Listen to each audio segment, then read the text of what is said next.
Hello, students. In the previous class, I gave you a brief about the chapter The Pot Maker by Temsula Au, right?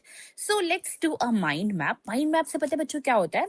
एकदम से हमारे दिमाग में छप जाता है कि पूरी स्टोरी किस चीज के बारे में, राइट? तो let's talk about the story.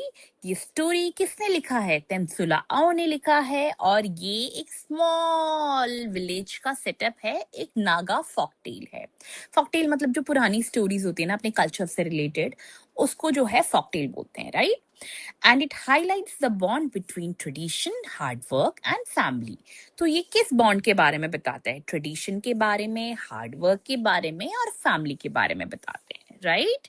तो प्लॉट समरी की अगर हम बात करें तो यहाँ पर इस पूरी स्टोरी में सेंटिला है, एक छोटी सी यंग नागा गर्ल है जो एक पॉट मेकर बनना चाहती है अपनी मदर और ग्रैंड मदर जैसे.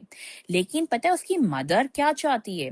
उसकी मदर चाहती है कि वो वीविंग सीखे, क्योंकि उनको लगता है कि वीविंग एक रिस्पेक्टेबल स्किल है, जो कि पॉटरी में बहुत ज्यादा हार्ड वर्क है, मेहनत है, लेकिन वीविंग क्या है, घर पे बैठ के आराम से बैठ के कर सकते हैं.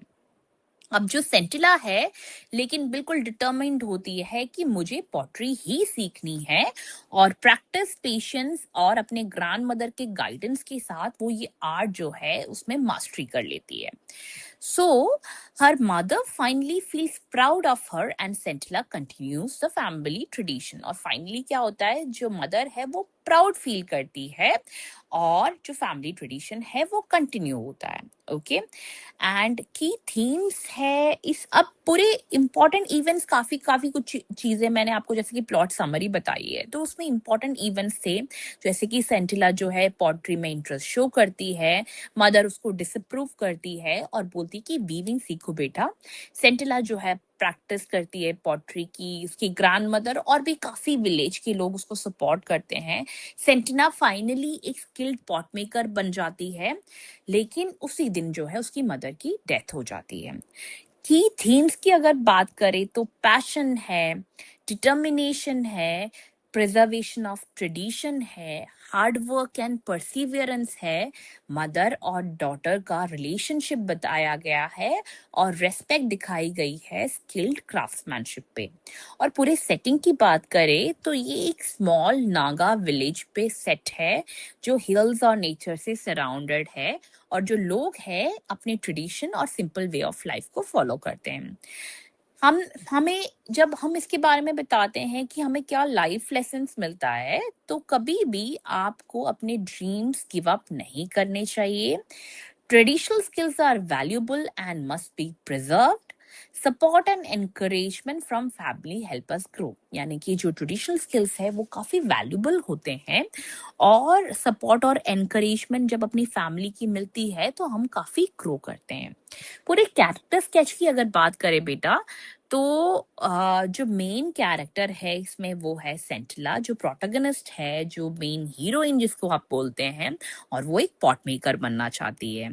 उनकी मदर का नाम है, सेंटिला की मदर का नाम क्या है? एंटिला है. और जो मदर है वो सेंटिला को वीविंग सिखाना चाहती है, और जो सेंटिला की ग्रैंड मदर है और बड़े एल्डर्स हैं वो उनको सपोर्ट और गाइड करते हैं, राइट? अब सेंटिला एक यंग और डिटरमाइंड पैशनेट गर्ल है जो पॉट मेकर बनना चाहती है. आप कुछ वर्ड्स इसमें यूज करेंगे कि वो हार्ड वर्किंग है, पेशेंस के साथ काम करती है, डेडिकेटेड है, अपने ट्रेडिशंस को बहुत रेस्पेक्ट करती है, एल्डर्स को बहुत रेस्पेक्ट करती है, और एक न्यू जनरेशन का जो है एग्जाम्पल सेट करती है.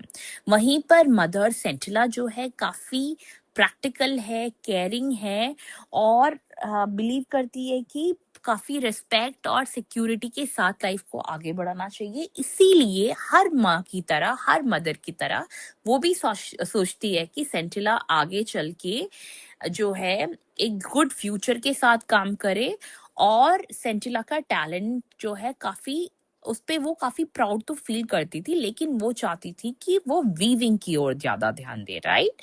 तो जो स्टोरी है ना वो ब्यूटिफुली लव, पेशेंस और ट्रेडिशंस को आपकी शो करती है, और it is a beautiful story which is set up जो इसका सेटअप है ना पूरा, वो है नागा विलेज में, ओके, जो कि एक स्मॉल विलेज है.